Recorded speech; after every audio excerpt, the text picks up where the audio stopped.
Buenas tardes. El día de hoy en nuestro laboratorio de sistemas de control vamos a dar las pautas para que ustedes puedan seleccionar su motorreductor y luego veremos cómo instrumentar al motorreductor a partir de la señal de un encoder incremental. Bien, lo primero es recordar que este fue el diseño propuesto. A estas alturas, como mínimo, esto que estamos viendo aquí ya debe estar construido. Sin embargo, a raíz de la problemática, entiendo que de pronto haya quedado inconcluso.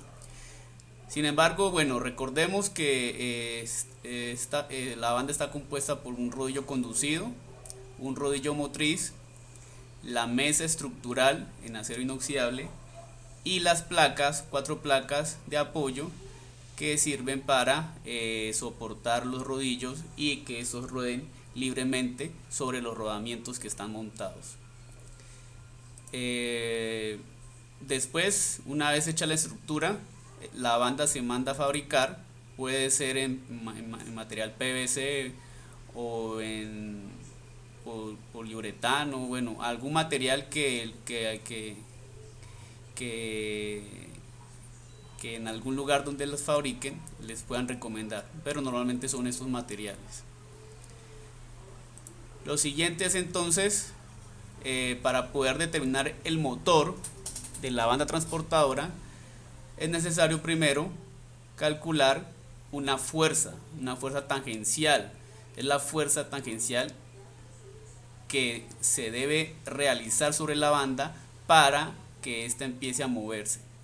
Esa fuerza tangencial F sub U es igual a mu sub T por G por M más M sub B sobre 2 más mu sub R por G por M sub B sobre 2 más M sub R. ¿Qué son estos términos? Bien, estos términos son los siguientes. Fu es la fuerza total, tangencial. G es la aceleración de la gravedad, 9,81 metros sobre segundo cuadrado. M es la masa total de la carga transportada a lo largo de la banda, como se ve aquí en el dibujo, ¿sí?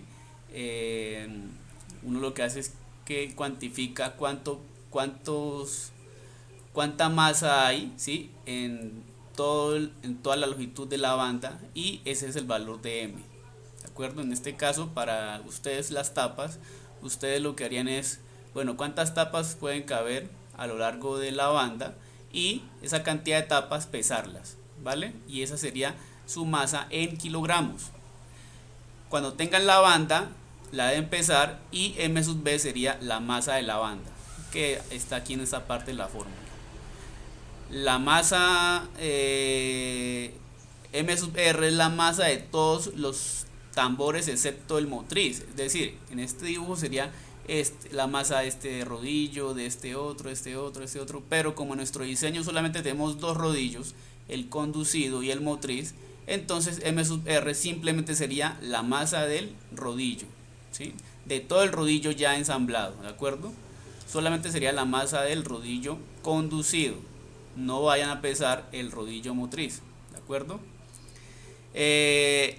Y por último tenemos dos coeficientes de fricción, mu sub T, que es el coeficiente de fricción entre la banda, ¿sí? Entre la cara inferior de la banda y la mesa de acero inoxidable, y M sub R es el coeficiente de fricción entre la cara inferior de la banda con los rodillos, ¿sí?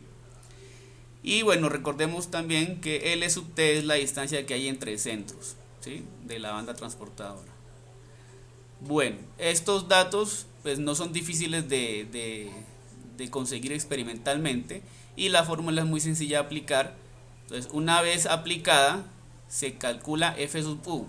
Sin embargo, estos coeficientes de fricción, la pregunta es cómo se cuantifican o cómo se calculan. Bueno, en la siguiente diapositiva les voy a mostrar algo. Primero tenemos que hablar un poco de la banda. La banda tiene tres partes. Una cara superior que es donde va a ir el producto, una cara intermedia o capa intermedia y una capa inferior, ¿sí? Que es la que hace contacto con la mesa y con los rodillos. Acá tenemos una serie de letras que determinan el material. Entonces, por ejemplo, V es PVC, ¿sí? Entonces, dependiendo del material, asimismo se puede determinar cuáles serían los coeficientes de fricción, ¿sí? Entonces, un ejemplo, si una banda está hecha con la capa superior B8, ¿qué significa B8 o V8? Significa que esa capa superior es de PVC y el número que acompaña, ¿sí? Significa que es la décima parte de un milímetro. Entonces, y ese valor que representa el espesor de esa capa. Entonces, si es 8, 8 dividido entre 10 da 0.8 y 0.8 milímetros sería el espesor de esa capa. Si se especifica que la capa intermedia es E5, entonces 0.5 milímetros será su espesor y E significará que será de poliéster, ¿sí? Hay bandas que se hacen con materiales distintos en sus capas, o puede haber que toda la banda sea hecha de un solo material. Bueno, por último se tiene que, en este ejemplo, la capa inferior es U0, ¿sí? U0 significa, aquí en esta tabla, algo especial, y aquí está en inglés impregnate, o sea, que está revestida. Revestida quiere decir que está revestida del material vecino. En este caso, la capa inferior es vecina de la capa intermedia, por lo tanto la capa inferior también será de poliéster, pero digámoslo así, de 0 milímetros, es decir, prácticamente esto se reduce a que la banda nomás tendría dos capas, ¿sí? Donde la capa intermedia sería la misma capa inferior, ¿de acuerdo? Bien, una vez uno identifique prácticamente el material de la capa superior e inferior, entonces venimos a esta tabla, ¿sí? Donde nos dan los valores aproximados de los coeficientes μ sub t y μ sub r, ¿sí? Recordemos que la capa inferior era U0, ¿sí? Entonces U0 para μ sub t, ¿sí? Sería 0.33, aquí tenemos U0, 0.33, y para el rodillo sería 0.033, ¿sí? Estamos en esta tabla, en esta columna, ¿sí? Entonces esos serían los valores, ¿de acuerdo? Al final, pues esa banda transportadora va a tener un espesor de 1.3, 0.8 de la capa superior y 0.5 de la capa inferior. Entonces recordemos cómo se seleccionaron esos valores. Pues U0 era el valor de la capa inferior, ¿sí? Y U0 se encuentra aquí, ¿sí? Se encuentra aquí. Y si corroboramos y bajamos, vemos que μ sub t es 0.33 y μ sub r es 0.033. Bien, una vez entonces ya se tienen todos los datos, se aplica la fórmula y FU es calculada. Pero las cosas no terminan ahí, ¿sí? Después el procedimiento es determinar un factor de seguridad, ¿sí? Ese factor de seguridad es un valor que incrementa un poco la fuerza tangencial calculada anteriormente y asegurar que la fuerza sea lo suficiente para mover la banda transportadora. Entonces, ¿cómo se determina ese factor C1? Se determina a partir de esta tabla, ¿sí? Aquí hay una tabla, ¿sí? Y acá se menciona un ejemplo de cómo llegar a seleccionarlo. Vamos a suponer, no, y bueno, de hecho la banda de nosotros va a trabajar así. La banda va a trabajar en un ambiente seco. Ok, entonces va a ser un ambiente seco, o sea, no va a haber agua, entonces el ambiente va a ser seco, ¿sí? Sabemos que el material del recubrimiento inferior de la banda es U0, según el ejemplo que ya hemos planteado aquí, ¿sí? Aunque ustedes deberán verificar de qué material hacen sus bandas, ¿de acuerdo?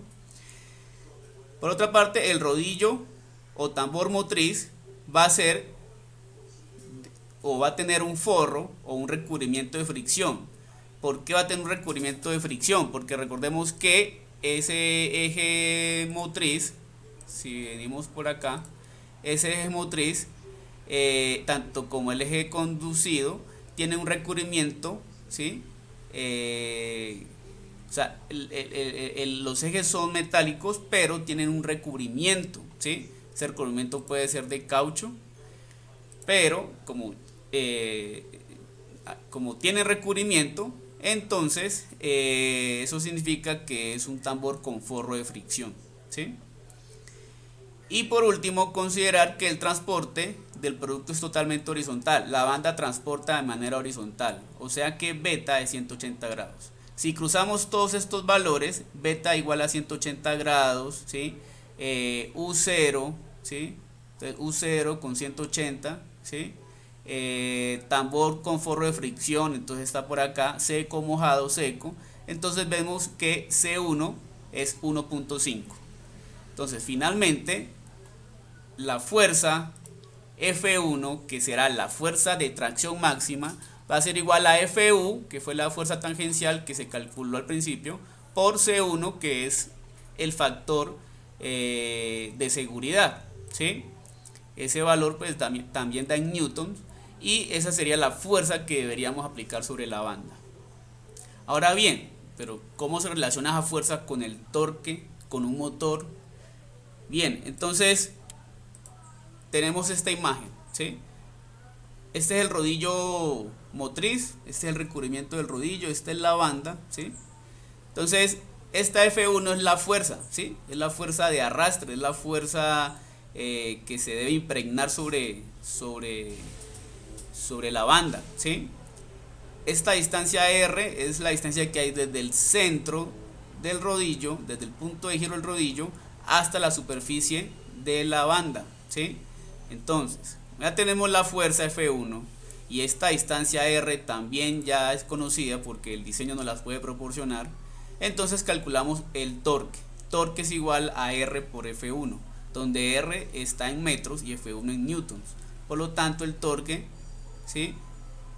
Nos dará en newton metros, ¿sí? Bueno, una vez entonces calculado el torque, proseguimos a la velocidad angular del rodillo, ¿sí? Porque para calcular o seleccionar un motor requerimos del torque y de la velocidad angular. Pero la velocidad angular se calcula de la siguiente forma: se calcula siempre a partir de la velocidad lineal.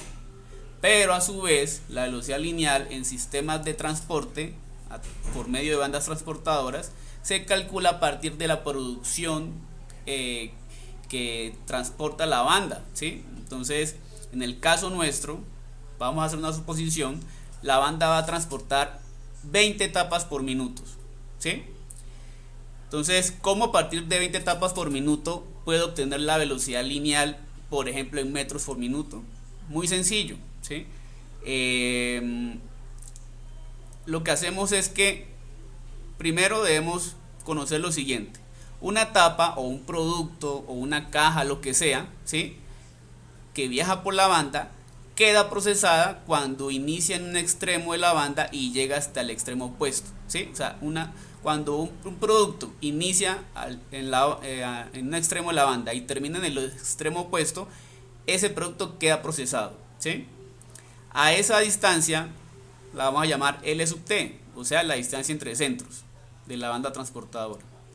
Como se piden procesar 20 etapas por minuto, eso significa que una etapa tendría que recorrer 20 veces la distancia LT en un minuto. Por lo tanto, la velocidad lineal de la banda será a las 20 etapas por minuto, que es lo que nos piden procesar, multiplicado por este factor de conversión, donde una etapa, ¿sí?, donde una etapa recorre LT, L sub t, la distancia entre centros. Entonces tendríamos que al final la velocidad lineal va a ser 20 por la distancia entre centros dividido un minuto, ¿sí? Entonces tendríamos que la velocidad lineal estaría en metros por minuto, ¿de acuerdo? Cuando ya tenemos eso, entonces venimos acá, aquí tenemos BL, que es la velocidad lineal de la banda, R, que es el radio desde el centro del rodillo hasta la superficie de la banda, y omega, que es la velocidad angular. Entonces vamos a calcular esa velocidad angular, ¿sí? Y la velocidad angular es la velocidad lineal dividido el radio. Pero como la velocidad lineal está en metros por minuto y el radio en metros, esas unidades serán radianes por minuto. Entonces a esa velocidad que está en radianes por minuto la vamos a llamar omega sub 1, y finalmente omega solo será omega sub 1 dividido 2 pi radian. De esa forma transformo la velocidad angular del rodillo en RPM, ¿de acuerdo? Finalmente, entonces, calculado el torque y la velocidad angular, lo que se hace es seleccionar el motor, ¿sí? El motor debe cumplir con estos dos valores, o debe tener digamos un torque, una velocidad un poco mayor, ¿sí? Es mejor que estén las características del motor un poco por encima de lo calculado, ¿de acuerdo? Entonces digamos que he traído para la banda transportadora de nuestro proyecto, por ejemplo este motor es un motor reductor que al final tiene acoplado también un encoder, o sea, es digamos el motor que les sugiero que ustedes puedan seleccionar. ¿Cómo lo pueden seleccionar y buscar o comprar? En AliExpress uno encuentra muchos de estos motores, ¿sí? Por ejemplo, miren aquí, este es un motor con caja reductora y ya trae incorporado el encoder, ¿sí? En este caso tiene 5 cables. Esos 5 cables que son alimentación del motor, alimentación del encoder, ¿sí? Y señal del encoder, ¿sí? Hay otros que poseen 6 cables y serían los mismos pines, solo que son encoders que generan pulsos por 2 cables, ¿de acuerdo? Entonces este es otro ejemplo de motor reductor. O sea, la idea es que ustedes traten de obtener un motor reductor que ya venga listo, ¿sí? Que ya venga listo con la parte del sensor, ¿sí? Les recomiendo mucho eso para que todo sea mucho más fácil. Son motores, miren, pues ustedes ven, no son costosos, 6 euros, 4. Entonces es cuestión de ser recursivos, ¿sí? Entonces bueno, entonces supongamos que este es el motor que va a ir en la banda, ¿sí? No quiere decir que sea el definitivo, ustedes mismos tendrán que hacer su selección. He diseñado aquí, por ejemplo, un soporte y le he puesto al eje del motor una polea sincrónica, ¿sí? ¿Por qué? Porque el motor no va a ir directamente acoplado al eje del rodillo, entonces debo hacer la transmisión por medio de una correa, ¿sí? Bueno, finalmente entonces, ¿cómo quedaría? Esta es una propuesta, simplemente se puso el soporte atornillado al bastidor o a la estructura, y a través de una correa sincrónica, ¿sí? Transmito o hago la transmisión 1 a 1, ¿sí? De pronto ustedes pueden hacer una transmisión 1-2, ¿sí? 1-3, dependiendo del requerimiento que ustedes mismos calculen, ¿sí? Entonces pues esta es toda una guía, esto se los voy a adjuntar. Esto es toda una guía para que ustedes mismos comiencen a hacer sus cálculos, empezando por medir y pesar algunos componentes, empezar a aplicar esa fórmula para calcular la fuerza tangencial. Luego, una vez definan los materiales de la banda, pues determinan de esta tabla los coeficientes de fricción. Luego también, con base a los materiales de la banda y otras condiciones como el trabajo en seco o que el tambor es con forro de fricción, entonces calculan C1, o más bien determinan C1 de esta tabla. ¿Para qué? Para calcular finalmente la fuerza de tracción máxima. Cuando calculan la fuerza de tracción máxima, calculan el torque. Cuando calculan el torque, calculan la velocidad lineal de la banda, ¿sí? Y cuando calculan la velocidad lineal de la banda, calculan la velocidad angular de la banda también. Con esos dos datos, seleccionan su motor, en este caso motor reductor, que les recomiendo incluya encoder. Una vez ustedes tengan esto, entonces vamos a ver cómo se puede instrumentar, cómo puedo procesar la señal de pulsos que entrega un encoder y convertir esa medida en RPM o en velocidad, ¿sí? En velocidad angular, que es lo que queremos. Recuerden que vamos a hacer un control en lazo cerrado de ¿quién? De velocidad, ¿sí? La velocidad es nuestra variable controlada, ¿sí? Y por ende pues es la que debo medir, ¿de acuerdo? Entonces yo tengo que hacer un control de velocidad lineal de la banda, pero la velocidad lineal de la banda está relacionada con la velocidad angular. Entonces el control finalmente es sobre la velocidad angular, ¿sí? Entonces vamos a ver entonces cómo instrumentamos esto. Aquí tenemos un diagrama.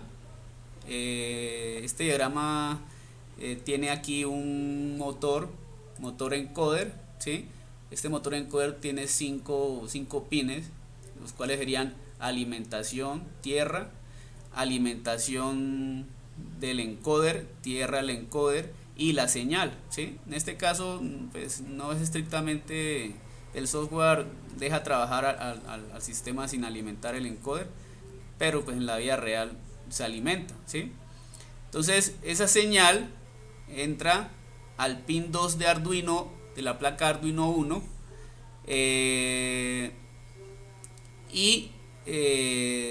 pues en Arduino hay un programa que lo que hace es que cuenta esos pulsos, es decir, cuenta o más bien él calcula cuál es el periodo, ¿sí? El periodo que dura un pulso, ¿sí? Y ese periodo depende de la velocidad, ¿sí? Si la velocidad es muy rápido, pues ese periodo es muy corto, ¿sí? Si la velocidad es más lenta, pues ese periodo va a ser más largo. Entonces lo que hace el programa es que determina ese periodo a través de un método por interrupción, ¿sí? Luego calcula la frecuencia y a partir de la frecuencia se determinan las RPM del motor. Las otras conexiones del pin 3 al pin 7 son para el LCD, para mostrar simplemente la medida, pero ustedes podrán implementar otro tipo de visualización, ¿sí? Si con pantalla OLED o a través de una interfaz, bueno, eso ya ustedes lo hacen. Lo que importa por ahora es que la señal vaya al pin 2, es obligatorio, ¿sí? Porque a través de ese pin 2 es exclusivo para interrupciones, ¿sí? Para la interrupción 0 de la placa Arduino. Y este pin 9, ¿qué es lo que está haciendo? Bueno, en el programa vamos a ver que vamos a mapear la señal de velocidad angular a una señal de PWM. Entonces, por el pin 9, y tiene que ser el pin 9, por otros pines no funciona porque hay un conflicto entre usar la interrupción y estos pines 3, 5 y 6. Estos pines 3, 5 y 6 no funcionan, por eso tengo que usar el 9. Entonces por el 9 voy a enviar una señal PWM que va a entrar a este filtro y posteriormente a este seguidor de voltaje, y me va a transformar la señal digitalizada en una señal analógica, ¿sí? Entonces lo que vamos a ver ahora que pongamos a funcionar este circuito es que los pulsos entran a Arduino los procesa, los convierte en RPMs, y por el pin 9 genera una señal pseudo analógica en forma de PWM, ¿sí? Que va a mapear ese rango de velocidad angular en una señal de 0 a 5 voltios analógica, ¿sí? Y la vamos a observar en el osciloscopio. Aquí tenemos un switch de 6. Esto simplemente es como emular entradas, ¿sí? Diferentes entradas de voltaje. Entonces 5, o sea, cuando le inyecto 5 voltios al motor, entonces cuál va a ser la velocidad angular, ¿sí? Recordemos que entre más voltaje, pues más velocidad angular. Y esta es una señal, esta de aquí es una señal pulsante donde el voltaje inicial es 3, el voltaje final es 8, a una frecuencia de 100 MHz, ¿sí? Es simplemente como para ver cómo también se comporta ahí. Todas estas son entradas DC, entradas de voltaje, y también va a ser graficada en el osciloscopio, y lo que vamos a ver es cómo es la respuesta entonces de la velocidad angular ante una entrada de voltaje. Entonces lo que hemos venido hablando, el sistema a controlar es el motor, ¿sí? La entrada, ¿quién es? El voltaje. Y la salida, ¿quién es? La velocidad angular, ¿sí? A propósito, la clase pasada fue de hecho de cómo calcular o determinar la función de transferencia velocidad angular respecto al voltaje de entrada en un motor DC. Entonces aquí lo estamos viendo, ¿sí? Bueno, entonces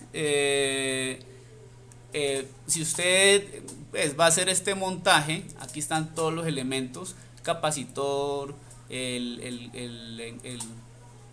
LCD, el OPAM, que es el operacional, POT HG, que son, bueno, no están aquí, pero son potenciómetros, resistencias, la placa Simulino 1, que es el Arduino 1, switches, y bueno, con eso hacemos el montaje.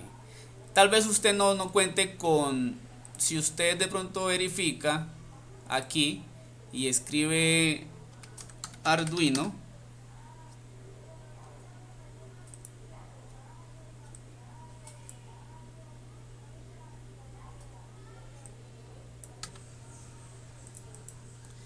si digitas 1 no te aparece, ¿sí? Eso es porque no cuentas con las librerías de Arduino, ¿sí? Entonces para ello yo les tengo en la carpeta que les voy a pasar las librerías, ¿sí? Entonces la idea es que estos archivos de aquí hasta ahí los copien. ¿Dónde? Los copia en esta ruta. Usted se lee este archivo txt y todos esos archivos los va a copiar en esta ruta: C Program Files, Lab Center Electronics, Proteus 8 o 7, el que tengan, Library, ¿sí? Entonces ahí copian estas librerías. Eso les va a permitir entonces encontrar o buscar las placas de Arduino, ¿sí? Bueno, ¿cómo sería entonces la simulación? Bueno, antes de simular, echemos un vistazo al programa que está aquí también en la carpeta medición FREQ RPM. Ese programa es el siguiente.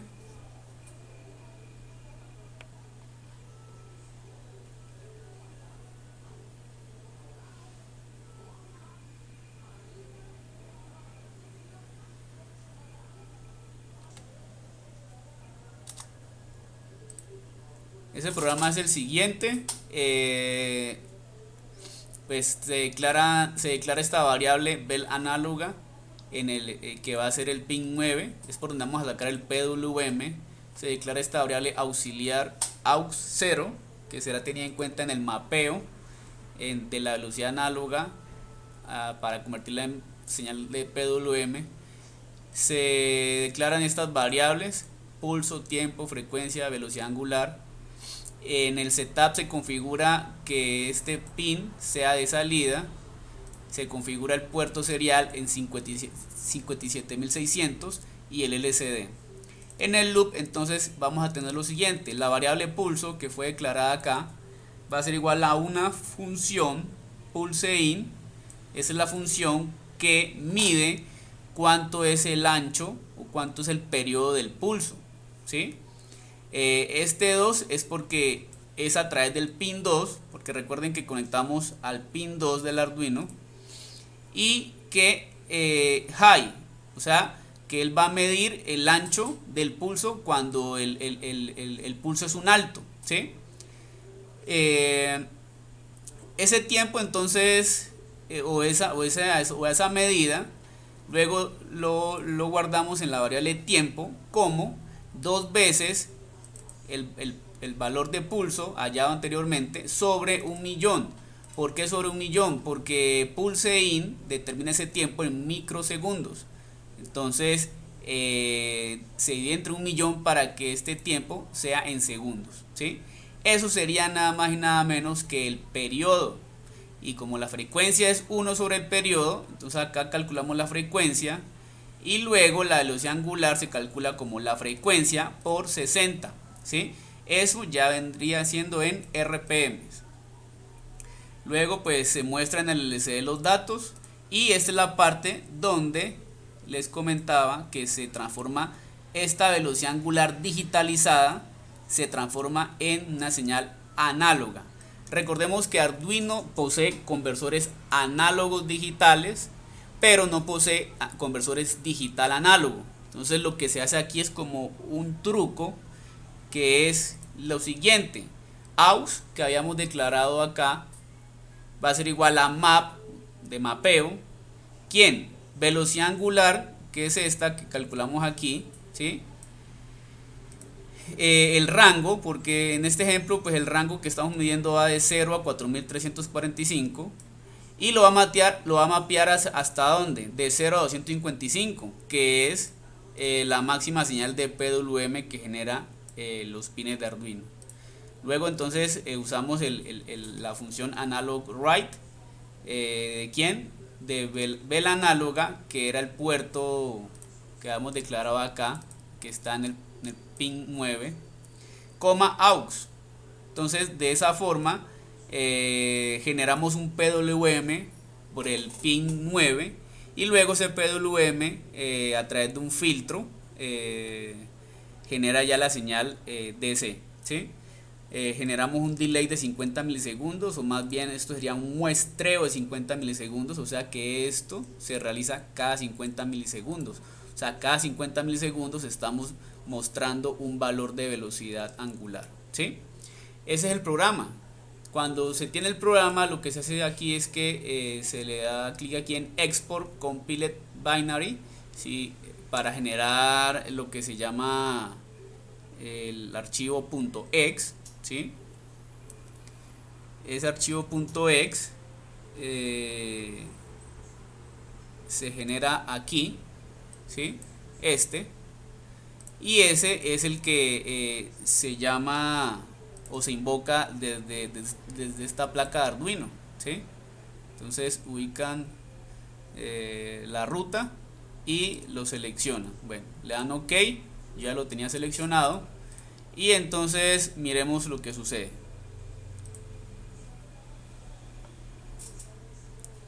Entonces tenemos por serial la frecuencia, las RPMs, ¿sí? Lo mismo acá en el LCD. O sea, para un voltaje de 6.5 voltios, este motor, bueno, esta simulación me dice que está girando a 2340. Hay unas pequeñas variaciones que se debe por el tiempo de muestreo. Y en cuanto a voltaje, pues sería 2.7 voltios, ¿sí?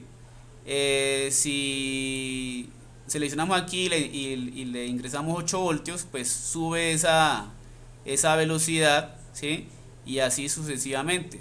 Con 10 sube a 3400 y en 12, que es la máxima tensión, pues normalmente estos motores DC son de 12. Si usted tiene uno de 24, pues 24 será la máxima tensión. Entonces podemos ver acá que mire cómo responde la velocidad, ¿sí? La velocidad responde de una forma exponencial, ¿sí? Es relativamente lenta, o sea, le toma más o menos unos 3-4 segundos como en estabilizarse. Entonces lo que podemos hacer luego con un control analógico es mejorar quizá ese tiempo de respuesta, ¿sí? Con un PID, ¿ya? Entonces, pues por ahora recuerden que para controlar lo primero que se debe hacer es medir, y lo que les estoy mostrando aquí es cómo medir y obtener una señal analógica a partir de los pulsos generados por un encoder, ¿sí? Para determinar la velocidad angular. Entonces miremos por ejemplo cómo va descendiendo la curva, ¿sí? De velocidad ante una entrada de voltaje de menor tensión, estamos en 12, ahora le inyectamos 8. Entonces miren cómo es ante esta entrada de 8, ¿sí? Pues ella llega a estabilizarse en 3.4, que 3.4, ¿sí? Significa 2896 RPM, ¿sí? Ahora hagamos otra vez lo contrario, subamos a 12, ¿sí? Entonces, ante una entrada de 12 voltios, miren cómo responde exponencialmente la curva de velocidad angular, ¿sí? Entonces miren que ella va aumentando la velocidad, ¿sí? Como mostró también el LCD, y llega un momento en que se estabiliza, ¿sí? Se estabiliza en una señal de 5 voltios que representa 4345 RPM, que era este máximo rango que se puso acá, 4345, ¿sí? Y 0, pues porque ante 0 voltios pues van a haber 0 RPM, ¿sí? Ahora,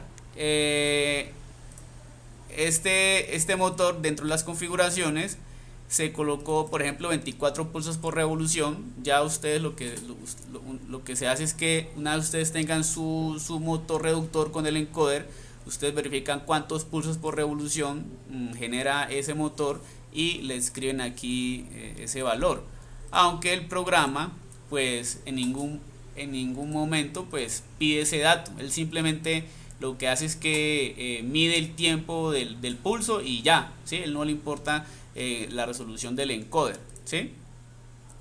Entonces, muchachos, pues todo este material lo preparé entre el día de ayer, anoche. Créame que este programa, aunque se ve corto, me costó mucho trabajo como generarlo. Me tocó, pues al principio usaba otros códigos, tenía inconvenientes porque habían incompatibilidades. Entonces, pues a lo que voy es que pues invertí un tiempo, ¿sí? Un proceso de investigación, y pues quiero que tomen como ejemplo pues lo que estoy haciendo por ustedes, para que a partir de aquí sean ustedes ahora los que actúen, ¿sí? Pongan en práctica esto, ¿sí? Porque finalmente aquí lo que estoy mostrando son diseños, simulaciones, pero si usted ya cuenta con el motor, tiene en su casa los, los equipos, tiene fuentes, tiene todo, pues sería bueno que hiciera el montaje real, físico, ¿sí? Y si uno de ustedes lo hace, pues tratar de replicárselo a sus demás compañeros. Todo esto es un trabajo de equipo, muchachos. Y si pueden hacer otras mejoras, pues me comentan también. No crean, también uno aprende de ustedes, ¿sí? Entonces, bueno, esto era el laboratorio. Quiero que revisen muy bien este video tutorial, la información que les voy a enviar, y la usen para seguir adelante con sus avances, ¿sí? Muchas gracias por la atención y hasta una próxima oportunidad. Saludos, feliz fin de semana, hasta luego.